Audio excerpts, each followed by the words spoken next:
Welcome to Cocktails Over Coffee, a podcast that spotlights truly inspiring individuals that have taken a leap of faith by leaving their corporate careers, otherwise known as their coffee, to pursue their passion, otherwise known as their cocktail.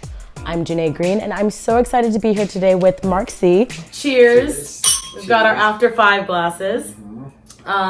So we are going to be talking about what you're up to and what you're doing now. But I like to start from the beginning. Okay. So tell me, what was your coffee? Your 9 to 5, your corporate job. Got you. What you left, that old thing. Remember that old thing? My old thing. I was an account executive at a company formerly known as AOL.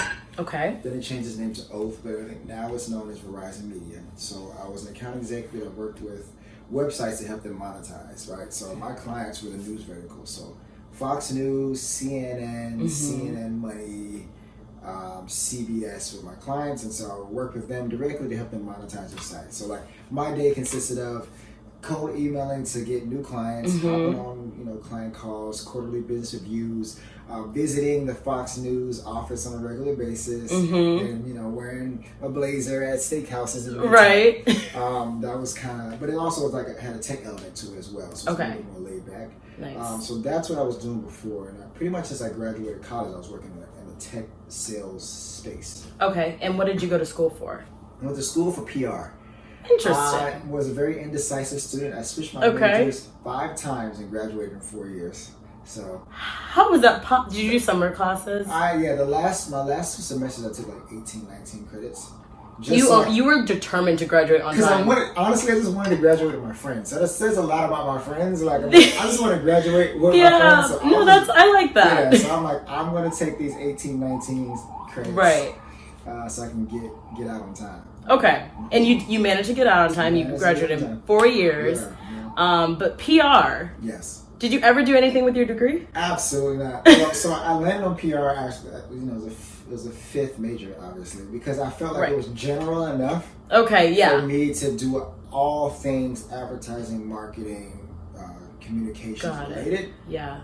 So I didn't want to go full communications. I didn't want to go full advertising. I felt like PR was like a good middle ground for me. Okay. And so I just went with PR. So the advertising world is kind of what you had your eye on. Yeah, the advertising world is kind of. I didn't know what. Honestly, I did. I went through my entire college not knowing exactly what I was going to do, really. Okay. So I was just kind of. It was an exploratory 4 years. Yeah, exploratory 4 years. And so I just felt like, okay, PR. I knew I didn't like writing that much, but I'm like, okay, I can write good enough, well enough. Right, and to write a press release. Right, and I'm interested. And this was like 2010, 2011. So social media. I was interested in social media and how that interacted in communication. Yeah. It was a marriage of like a bunch of your interests. A marriage of that. I knew I wanted to do something with the internet. Okay. And like how we communicate on the internet. So I'm like, okay, PR is a good place because definitely. Twitter at the time was the #1 place where you can send a message as a company. So I'm like, okay, social media manager-ish thing is what I thought. Right. What you were going after. Yeah. Okay, so how long did you stay in that corporate world? I was 6 years. 6 years. 6 years. Okay. Which is really funny. I never really fit in at the job. Like I always dress a little different. Yeah. Like, what was your style? Was it like a little laid back? It was not as laid back as now because I wear pretty much all black every day. Yes. Most days. That's your uniform. Yeah, it's my uniform. Yeah. A little bit like maybe a college shirt, but like I always wear like Jordans or colorful shoes because that was like something I was not willing to let go. Right. So I walk in and be like, oh, cool shoes. I'm like, you're like, this is me. Yeah, so like I kind of stuck out a little bit in that way. Okay. And then like as the years progressed, I started like going more and more casual because I just started to accept myself more because once I realized I wasn't going to be able to fit into this largely white tech space. Yeah. Like, tech bro space is like a very different space. Yeah. Than I think the average workplace. So I just started to just embrace myself. You're being very true to yourself. Yeah. And I'm sure that kind of like came out over time because I feel like you start your job, you're like, I gotta fit in, I gotta wear what everyone else is wearing, and then you're like, oh, actually, I can just be myself and I can stand out a little bit. I'll just accept myself. You're just gonna have to take me as I am at this point.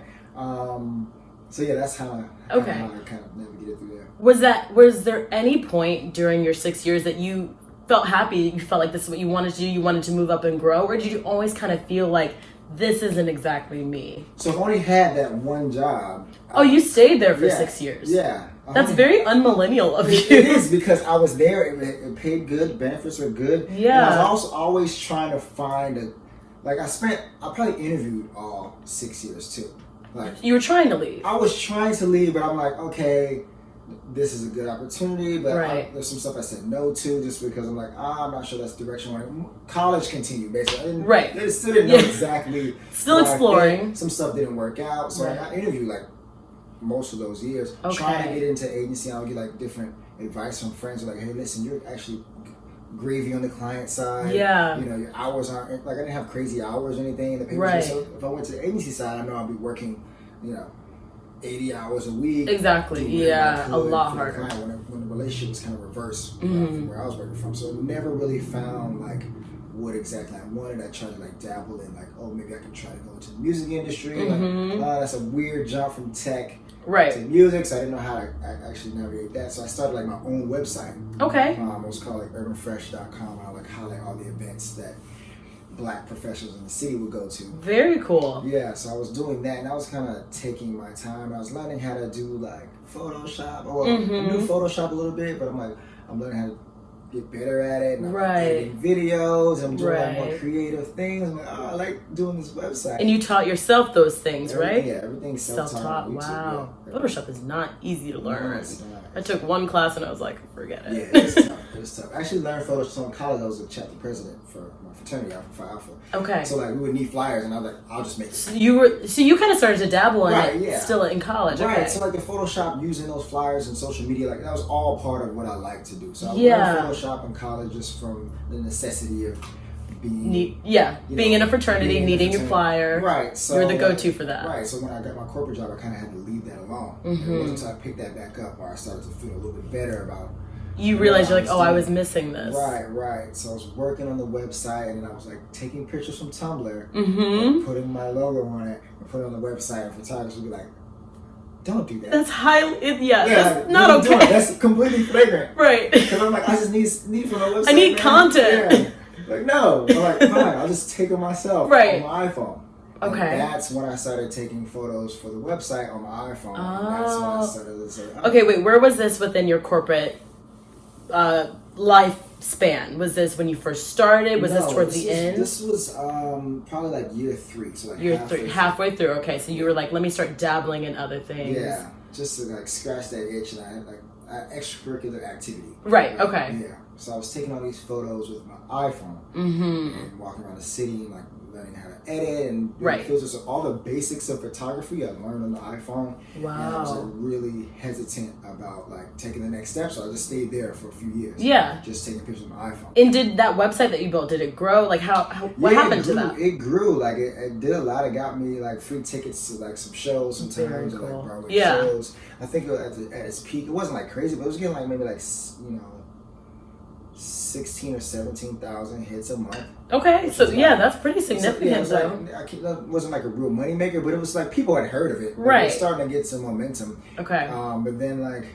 kind of got tired of just being at every single event. You know, it's exhausting. Right, so I'm like, I don't want to document every event because I'm tired. Like I've been to 3 events on a Monday. Sometimes you just want to go home after work. I also have a client meeting. Right, exactly. So so did you kind of give that up, or did you just kind of like let it fizzle out? As I got better with I spent 5 hours or 6 hours a day after work.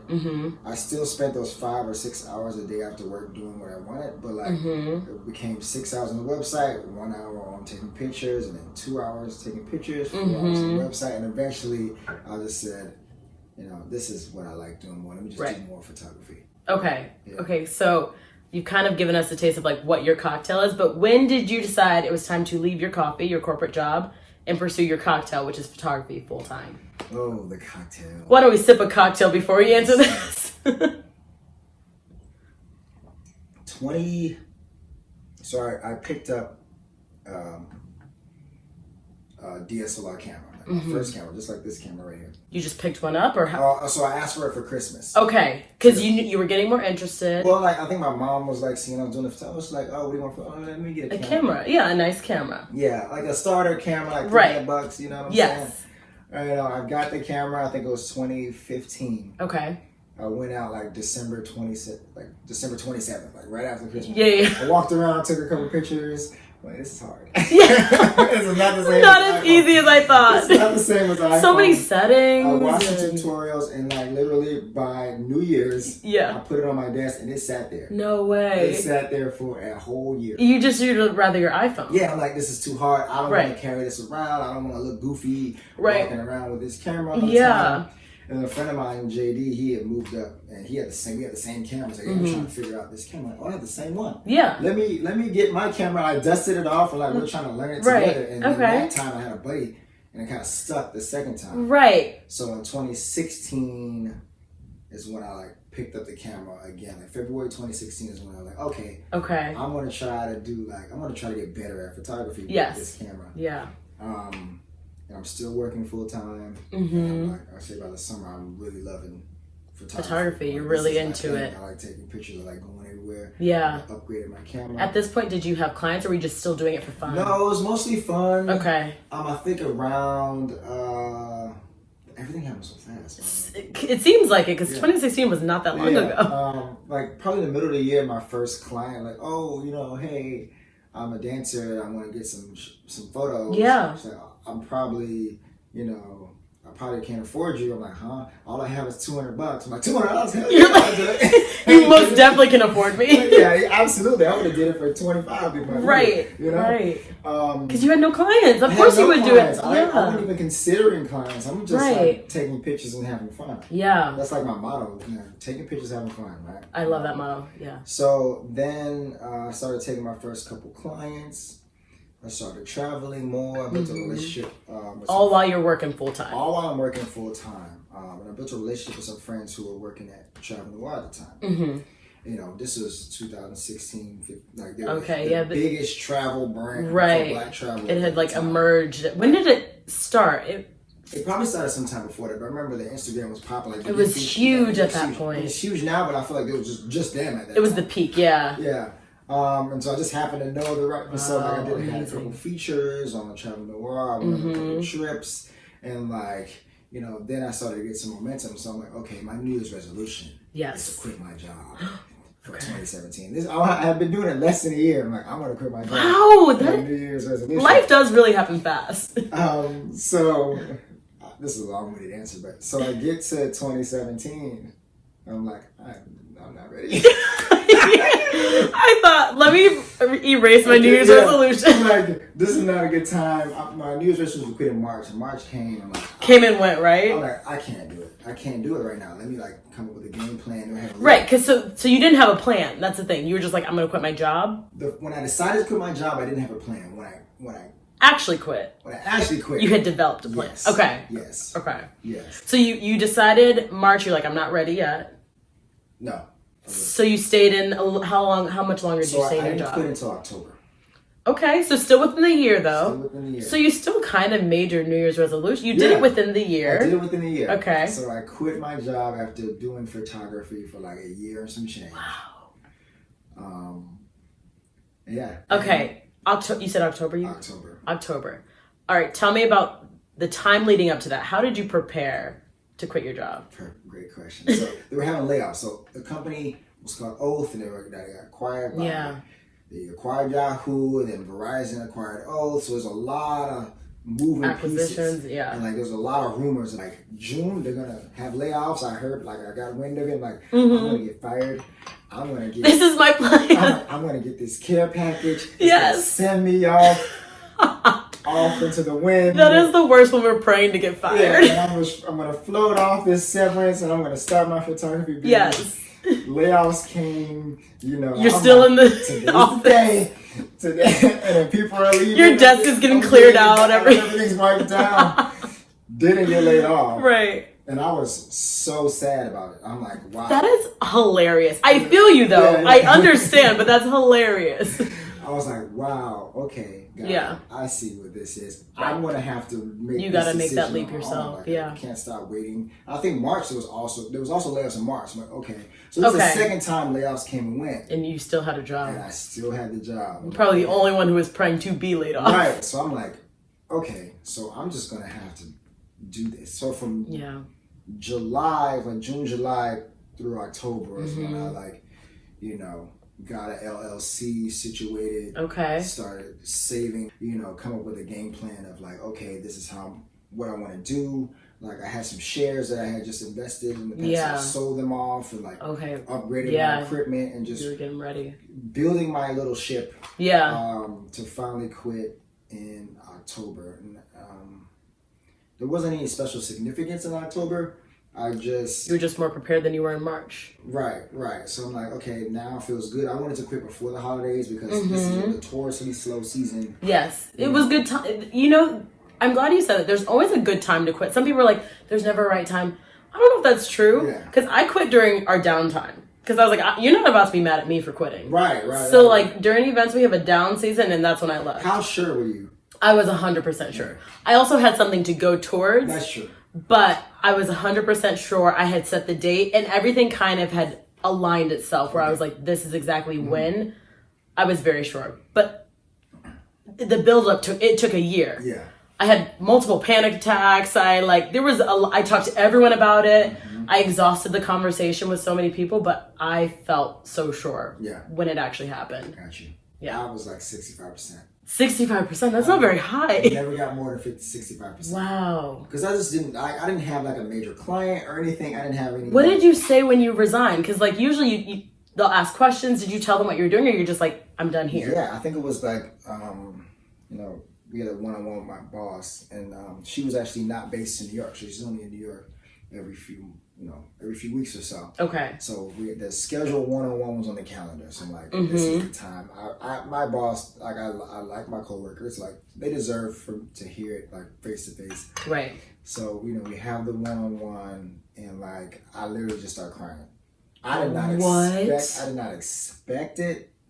I think it wasn't like sadness. It was just, I think it was my body like recognizing how large of a moment this was. Yeah, you're probably overwhelmed. And that's how it translated physically. Through emotion. And I was completely shocked, like tears just flowing. And, and like my coworkers had known, like I've been doing photography stuff. And like, honestly, I was pretty good, you know. Yeah. But like not like wow, this is not like really really good. I was pretty good. I was a pretty good amateur. Okay. So like, they'd seen and I liked this photography thing, and so I just started crying. I'm like, I don't think I got that many words out either. I was like, I have to leave. I'm going to try to do this photography thing.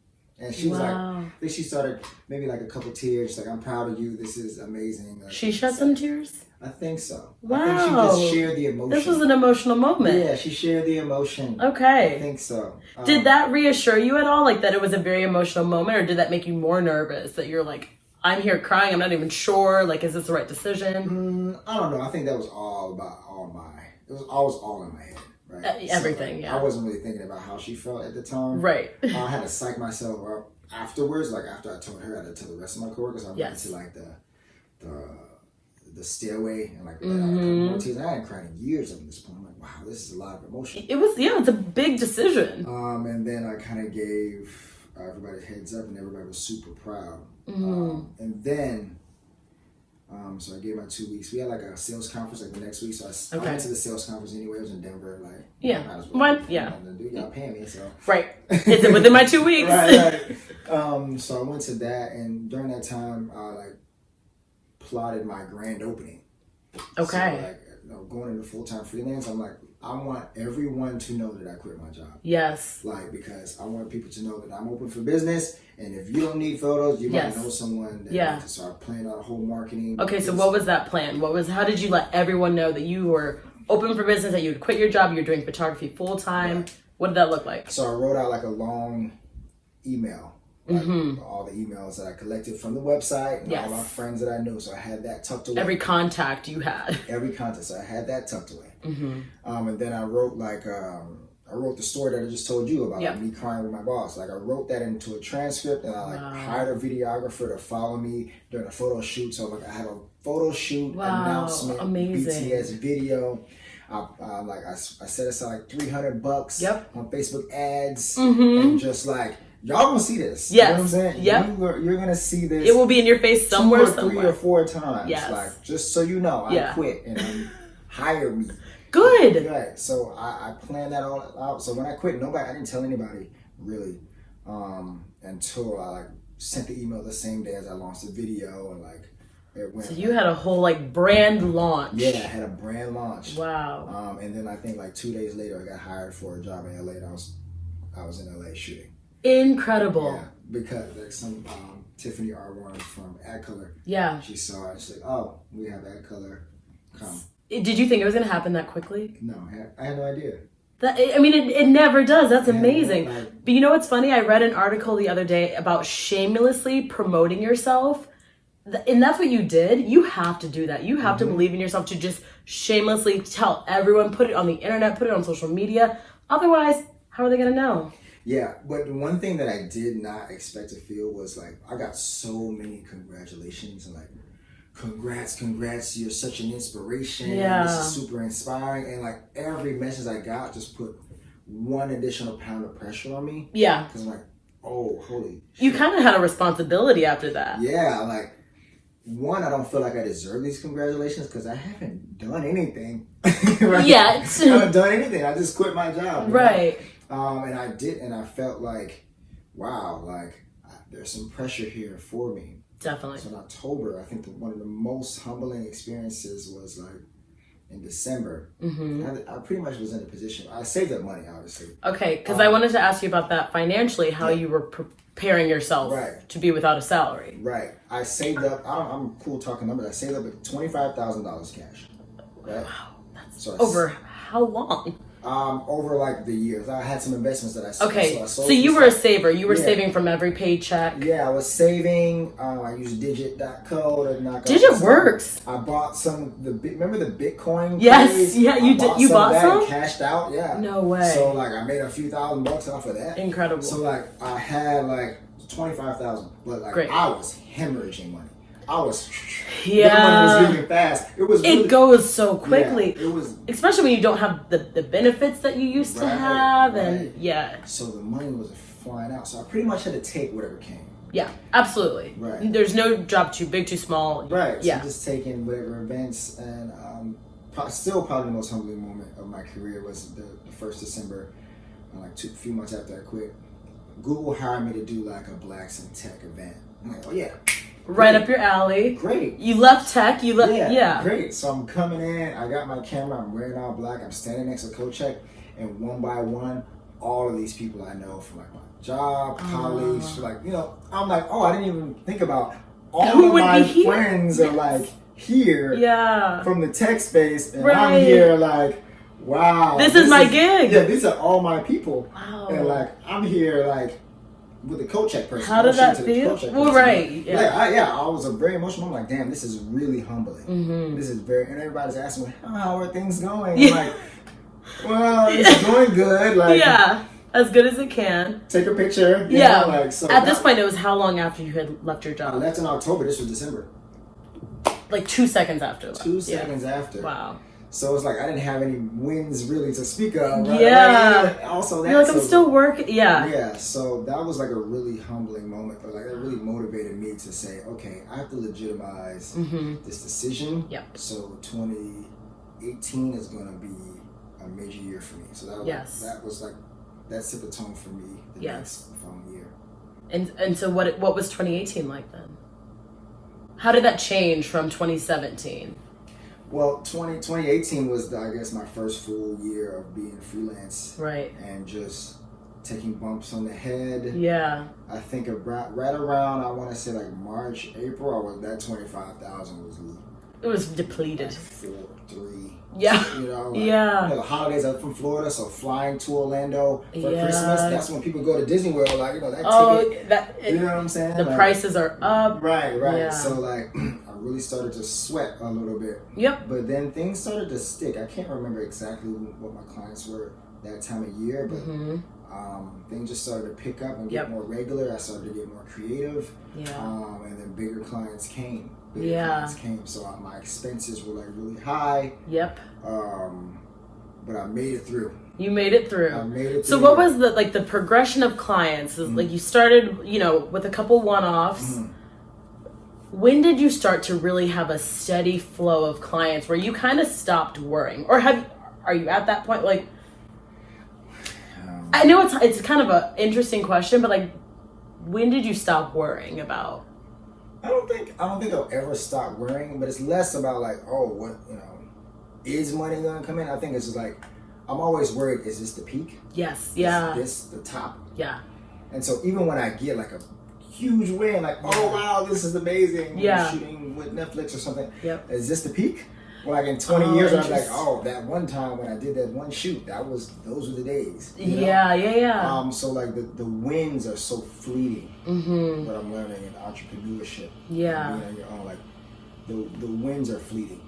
And so, I mean, talking about the peak, you have worked with some amazing clients. Mm-hmm. You've traveled the world with your photography. What are some of the most memorable clients that you've worked with, and B, places that you've traveled for photography? This might be a 2 birds, 1 stone thing. So I was flown out to Bali to shoot like a private entrepreneurship workshop. Mm-hmm. And in this workshop, I'm there, I'm attending. My friend actually runs it, and we're setting goals and intentions and talking about like attracting things to come to us. Yeah. And then like towards the end of the trip, as we were wrapping, I didn't really have much work left to do. I get a call from Netflix saying, hey, we're doing... While you're in Bali, you get a call from Netflix. While in Bali. Wow. Like, and I was finished working, so I'm just in Bali. Enjoying in the pool. I think I opened the email like with my feet in the water. Oh my gosh. And I'm like, what kind of life? What is life? Have I made? You know what I'm saying? You built that? Yeah, that was probably the most insane moment for me, like in my career. Just that, like having something so exciting on the horizon while I'm on the other side of the world. Did that reconfirm what you? Yeah.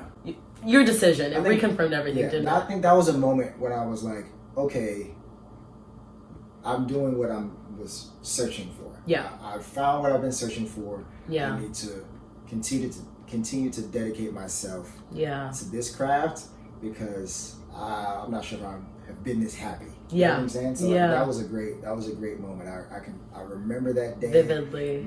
I remember how everything felt. Mm-hmm. I remember responding to the email. I remember back to my room responding to the email, and like the people were still there, so like friends were around me. Yeah. And I just like a cannonball into the pool. Oh my God. And like wow. did some back strokes in the pool. Like, I can't believe that's like one of those happy feelings you'll never forget how you felt. Right, yeah. That's amazing. So that was it. So you've got some peaks, but were there any times where you considered, maybe I made a mistake, maybe I need to go back, I need to, divert and do something else? Mm-hmm. Like, was there a moment like that, or were you kind of just like, let me just keep going with it? It's so interesting. I get the moment when I was doing the Google event with all my coworkers. That was really early on, but no, it never really occurred to me to stop pushing. Good. Like, I committed myself.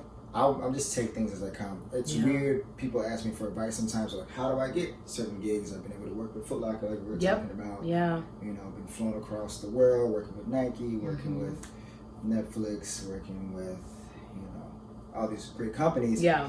I never do any outreach. Everything's coming to you at this point. Everything has come to me.